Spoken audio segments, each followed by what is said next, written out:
para conversar sobre el tema que ha sido el escándalo de la semana.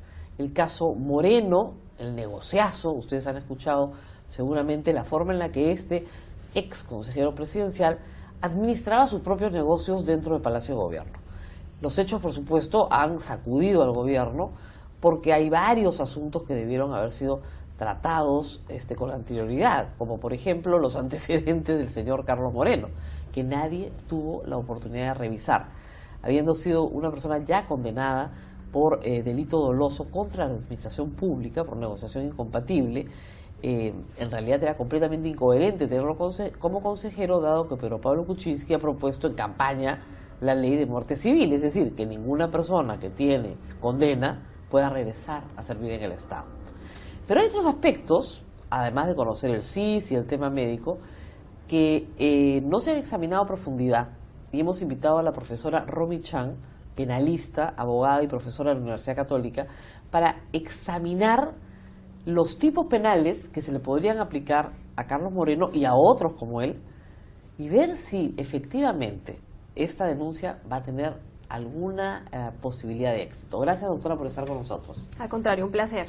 Bueno, la PCM, ¿no es cierto?, el director de la Oficina General de Asesoría Jurídica, le remite al fiscal un oficio que tenemos acá y le dice, mire, le mando las transcripciones de los audios y lo que creemos que podrían ser los potenciales delitos. Exacto.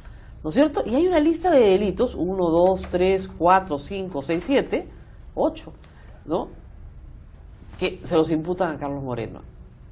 Empecemos por explicarle a la gente, ¿no es cierto?, qué cosa es un tipo penal y cómo tiene que calzar en la conducta delictiva y por qué es así.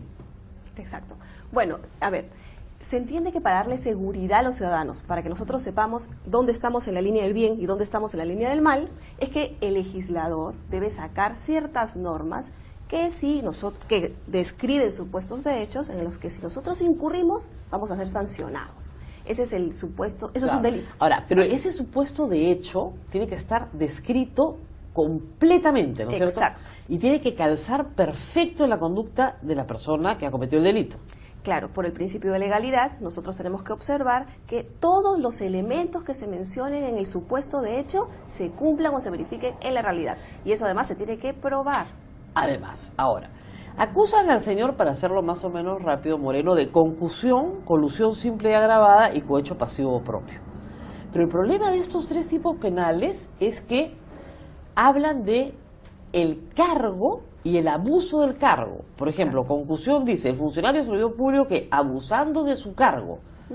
Luego, en colusión simple o agravada, nuevamente, se habla de en el ejercicio de su cargo, por razón de su cargo. En cohecho pasivo propio también, un acto de violación de sus obligaciones, o sea, recibe una coima en un acto de violación de sus obligaciones como funcionario, ¿ok?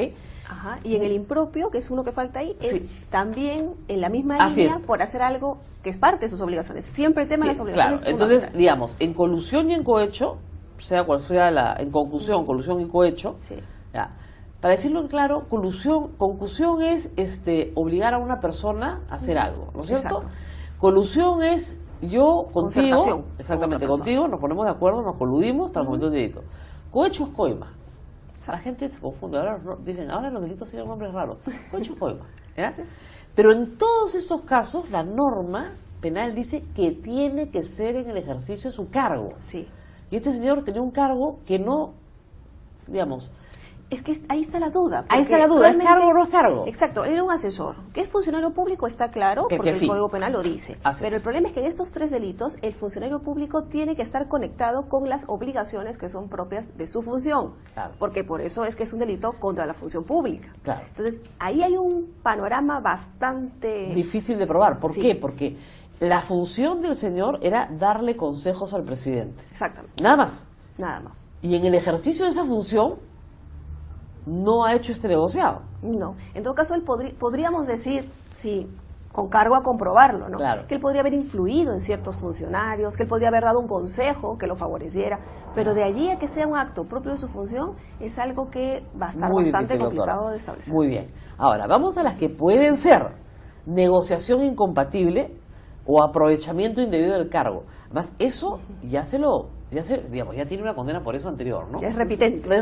Reincidente. Sí, es Ok. reincidente. Entonces, digamos, ese podría ser, porque es el funcionario o servidor público que indebidamente, en forma directa o indirecta, o por acto simulado, se interesa, ¿no es cierto?, en provecho propio de un tercero por cualquier contrato o operación.